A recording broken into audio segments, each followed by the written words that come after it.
শেষ পর্যন্ত বাঁচানো গেল না মাগুরায় ধর্ষণের শিকার শিশুকে। নিথর দেহে বাড়ি ফিরল আসিয়া। মাগুরার নোমানী ময়দানে কিছুক্ষণ পর হবে জানাজা। সেখানে আছেন সহকর্মী লোটাস রহমান সোহাগ, সরাসরি যাচ্ছে তার কাছে। মাগুরায় যে 8 বছরের শিশুটির জানাজা শুরু হবে মাগুরা যে নোমানী শিশুটির লাশ কিন্তু সন্ধ্যা 6টার দিকে মাগুরা জেলা স্টেডিয়ামে এসে পৌঁছায় এবং সেখান থেকে কিছুক্ষণ আগে কিন্তু এই মাগুরার নোমানী উদ্যানে মরদেহ কিন্তু আনা হয়েছে এবং কিছুক্ষণের মধ্যে তাদের জানাজা শুরু হবে। এখানে জানিয়ে রাখি যে এই যে হত্যার ঘটনায় কিন্তু এখানে এই জানাজার জন্য কিন্তু এখানে এসেছে মাওলানা মামুনুল হক, এখানে হাসরাত আব্দুল্লাহ এসেছেন। আমরা তারা কিছুদিন আগে কিন্তু জানাজার সময় কিন্তু সকলের উদ্দেশ্যে কথা বলেছেন যে আর কোনো শিশু, আর কোনো আসিয়া যেন হত্যার শিকার না হয়, বাংলাদেশে যেন আর কোনো এমন আসিয়া যেমন এমন ধর্ষণের শিকার না হয়, এমন কোনো মৃত্যুর শিকার না হয়। তারা বলেছেন যে বাংলাদেশ সরকার যেন বর্তমান যে সরকার দ্রুত সময়ের মধ্যে শিশুটির হত্যার বিচার করবে এবং দোষীদের সর্বোচ্চ যে শাস্তি সেটা নিশ্চিত করবে। তারা বলছে যে সমগ্র বাংলাদেশ কিন্তু আজকে এই হয়তো এই যে আসিয়ার মৃত্যু কিন্তু তাদেরকে গভীরভাবে নাড়া দিয়েছে। তো এখানে আমরা দেখেছি যে লাশ এখানে আমার পর কিন্তু মাগুরার যে বিভিন্ন এলাকা থেকে কিন্তু মানুষ আসিয়ার জানাজা এখানে অংশ নিয়েছে এবং এখানে প্রথম জানাজা শেষে কিন্তু দ্বিতীয় জানাজা সোনাই কিন্তু যে গ্রাম, সেই নৈকুন্ডি গ্রামের স্কুলে কিন্তু সেই জানাজা এখানে সম্পন্ন হওয়ার পরে গ্রামে তাকে দেখতে পাচ্ছেন যে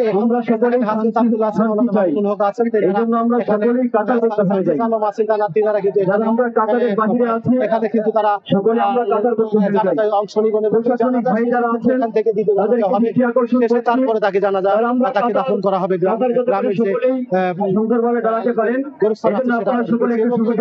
ঘটনায় দেখেছি বিভিন্ন এলাকা হয়েছে। তারা এই শিশুটির হত্যার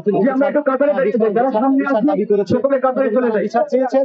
এই যে হত্যার সাথে যারা জড়িত সময়ের মধ্যে তাদেরকে রায় কার্যকর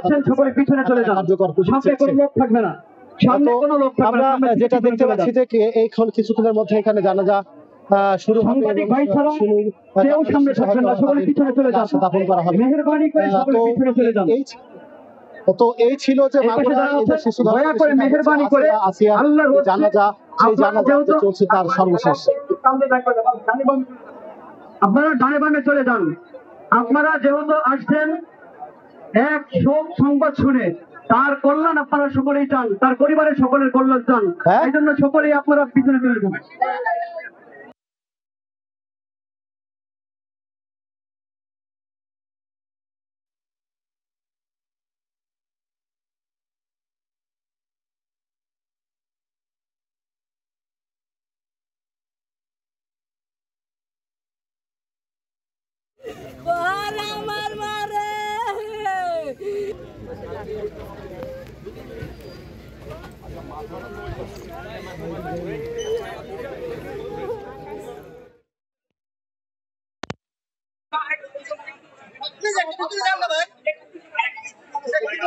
সামনে থেকে ডানে বামে যান, একটু ডানে বামে যান, আপনারা একটু ডানে বামে যান, আরেকটু ডানে যান।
السلام عليكم ورحمة الله. السلام عليكم ورحمة الله. الله. এইমাত্র মাগুরায় নিহত শিশু আসিয়ার জানাজা সম্পন্ন হয়েছে। আমরা সরাসরি যুক্ত ছিলাম সেখানে।